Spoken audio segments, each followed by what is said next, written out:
मनुष्य का जीवन केवल उसके कर्मों पर चलता है। जैसा कर्म होता है वैसा उसका जीवन होता है। जीवन में वाणी को संयम रखना अनिवार्य है, क्योंकि वाणी से दिए हुए घाव कभी नहीं भरे जा सकते। नरक के 3 द्वार होते हैं, वासना, क्रोध और लालच। परमात्मा को प्राप्ति के इच्छुक ब्रह्मचर्य का पालन करें। एक ज्ञानवान व्यक्ति कभी भी कामुक सुख में आनंद नहीं लेता। कोई भी इंसान जन्म से नहीं बल्कि अपने कर्मों से महान बनता है। प्रबुद्ध व्यक्ति के लिए गंदगी का ढेर और पत्थर सोने का समान होता है। कर्म मुझे नहीं बांधता, क्योंकि मुझे कर्म का प्रतिफल की कोई इच्छा नहीं। जिस प्रकार अग्नि स्वर्ण को परखती है, उसी प्रकार संकट वीर मनुष्यों को समय से पहले और भाग्य से अधिक कभी किसी का कुछ नहीं मिलता। कर्म के बिना फल की अभिलाषा करना व्यक्ति की सबसे बड़ी मूर्खता है। यह सृष्टि कर्म क्षेत्र है। बिना कर्म किए यहाँ कुछ नहीं हासिल हो सकता। जो मन को नियंत्रित नहीं करते, उनके लिए वह शत्रु के समान कार्य करता है।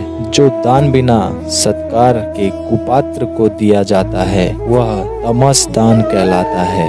सदैव संदेह करने वाले व्यक्ति के लिए प्रसन्नता ना इस लोक में है ना कहीं और। फल की अभिलाषा छोड़कर कर्म करने वाला पुरुष ही अपने जीवन को सफल बनाता है। जो हुआ वह अच्छा हुआ, जो हो रहा है वह अच्छा हो रहा है, जो होगा वो भी अच्छा होगा। मेरा तेरा, छोटा बड़ा, अपना पराया, मन से मिटा दो, फिर सब तुम्हारा है और तुम सबके हो। मन की गतिविधियों, होश, श्वास और भावनाओं के माध्यम से भगवान की शक्ति सदा तुम्हारे साथ है। धरती पर जिस प्रकार मौसम में बदलाव आता है, उसी प्रकार जीवन में सुख दुख आता जाता है।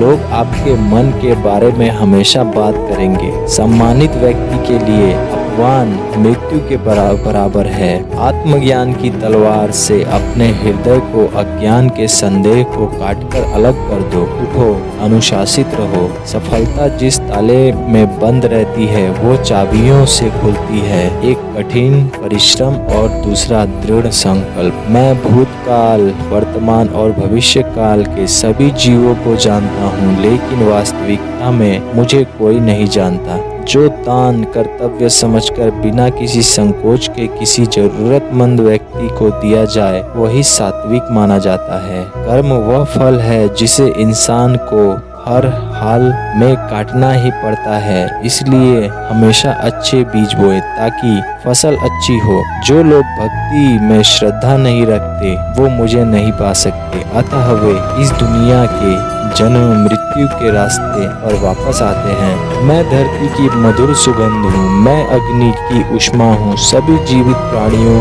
का जीवन और सन्यासियों का आत्म संयम भी मैं हूँ। जो पुरुष सुख और दुख में विचलित नहीं होता और इन दोनों में संभाव रहता है, वह निश्चित रूप से मुक्ति के योग्य है। वह जो सभी इच्छाएं त्याग देता है और मैं और मेरा की लालसा और भावना से मुक्त हो जाता है, उसे शांति प्राप्त होती है। मेरे लिए ना कोई घृणित है ना प्रिय है, किंतु वो व्यक्ति भक्ति के साथ मेरी पूजा करते हैं, वो मेरे साथ हैं और मैं उनके साथ हूँ। मनुष्य को जीवन की चुनौतियों से नहीं भागना चाहिए और न ही भाग्य और ईश्वर की इच्छा जैसे बहानों का प्रयोग करना चाहिए। मनुष्य को परिणाम की चिंता किए बिना, लोभ लालच बिना, निस्वार्थ और निष्पक्ष होकर अपने कर्तव्यों का पालन करना चाहिए। जिस प्रकार प्रकाश की ज्योति अंधेरे में चमकती है, ठीक उसी प्रकार सत्य भी चमकता है। इसलिए हमेशा सत्य की राह पर चलना चाहिए।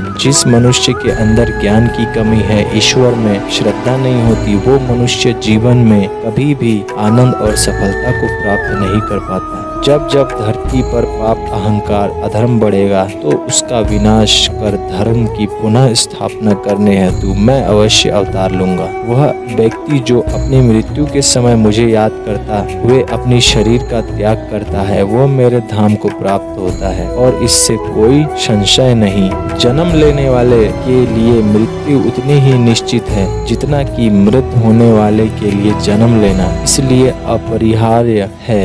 उस पर पर शोक मत करो। वह जो वास्तविकता से मेरे उत्कृष्ट जन्म और गतिविधियों को समझता है, वह शरीर त्यागने के बाद पुनः जन्म नहीं लेता और मेरे धाम को प्राप्त होता है। जो होने वाला है वो होकर ही रहता है और जो नहीं होने वाला वह कभी नहीं होता है। ऐसा निश्चय जिनकी बुद्धि में होता है, उन्हें चिंता कभी नहीं सताती है। अपने परम भक्तों जो हमेशा मेरा स्मरण या एक चित्त मन हो से मेरा पूजन करता है, मैं व्यक्तिगत रूप से उनके कल्याण का उत्तरदायित्व लेता हूँ। अच्छे कर्म करने के बावजूद भी लोग केवल अपनी बुराइयां ही याद रखते हैं, इसलिए लोग क्या कहते हैं इस पर ध्यान मत दो, तुम अपना कर्म किए जाओ। दोस्तों कमेंट में एक बार जय श्री कृष्णा लिख दीजिए।